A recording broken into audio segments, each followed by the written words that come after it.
Today, Israel invaded Gaza. They had been warning about this all along. Everybody anticipated it, and it finally happened. But to me, it's a pretty sad day for the whole world, because it just means that the whole idea of preemptive, preventative war is spreading. Israel says they have to go in and to prevent a problem that might come, and who knows for what other reasons.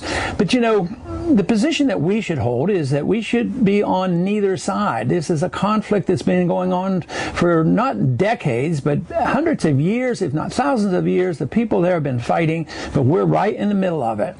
And even though Israel did the invading of Gaza, we, the United States, will be blamed for it.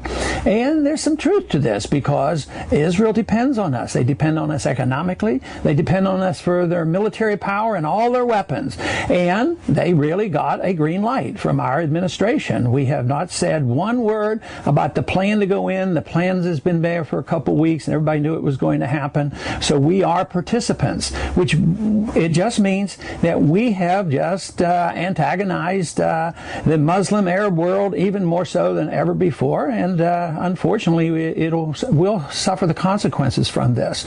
But there is no benefit for us to be involved in this fight over there. This thing is an entire mess. The Palestinians are virtually in like a concentration camp. They have a few small missiles, but it's so minor compared to the firepower of Israel, who has nuclear weapons, and they can turn off all the food and all the water and whatever they want to the people in Palestine. And yet we are going to have to accept some of the moral responsibility for this. Now, one thing that I'm concerned about is our government now is starting to say, well, you know, quite possibly the Iranians had something to do with this to egg on Hamas. Yeah, it could be. It might be the case.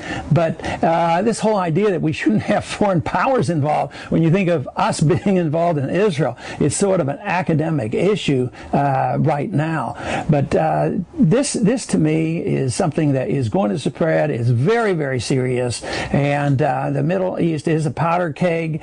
And unfortunately, nobody sees an easy way out of the Middle East crisis that is ongoing right now.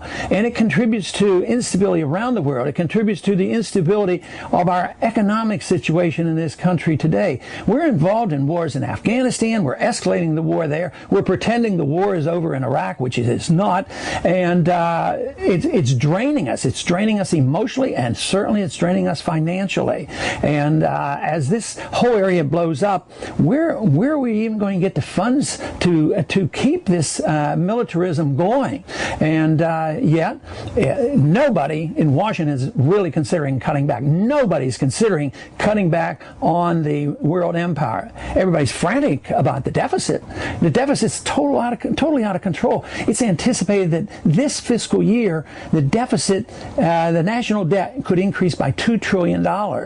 Sure, they're still buying treasury bills, but how long is that going to happen? That is going to come to an end. I think that's going to be the big news this year, is people are going to be less enthusiastic about buying American debt. And this commitment overseas, as well as the commitment here at home to bail out everybody that gets in line, it just can't continue. Yet we're getting ready to start a new session. High on the agenda right now is another bailout package between $750 to $1 trillion. There's no money in the bank, and it's just going to come out of printing more money and hopefully borrowing more money from others. But other countries are going to get reluctant, and I see that this year, most likely the big event will be the further and maybe rapid deterioration of the dollar, which means that we're going to have a lot of inflation. People say that the only concern we have now is deflation, but I see the concern about inflation. Inflation will come. There's still plenty of it around, and you can't create trillions of dollars of new money endlessly to bail out everybody and to police the world without it coming home to roost and really damaging our whole financial system. Everybody's frantic about what's happening, and they don't like it, but everybody is asking for the same thing that caused the problem. We were spending too much money, we were borrowing too much money, we had too much debt, and now we have a crisis. There's a deflationary move on right now that the market is demanding, and yet what do we doing? We're spending more money, running up more debt, borrowing more money, and printing more money. You can't solve the problems that way. So the combination of the world crisis going on with this escalation going on in the Middle East, with our escalation deliberately in Afghanistan, and with the pretense that the war has ended in Iran, means that we're in for big trouble. We're in for big trouble on the world stage, as well as we're in big trouble here financially at home.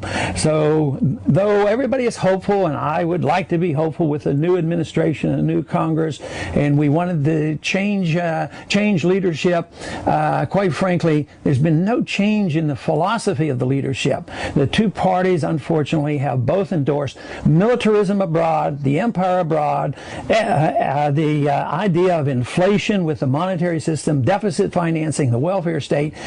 Both parties have endorsed this. The last administration endorsed it. This administration endorses it.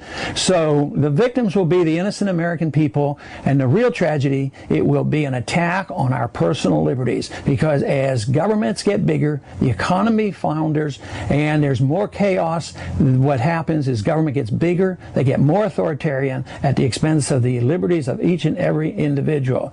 So it is a time in our history that all of us ought to pay close attention and do whatever we can to alert the people, to educate the people, and do what we can to preserve those principles that were embedded in our Constitution.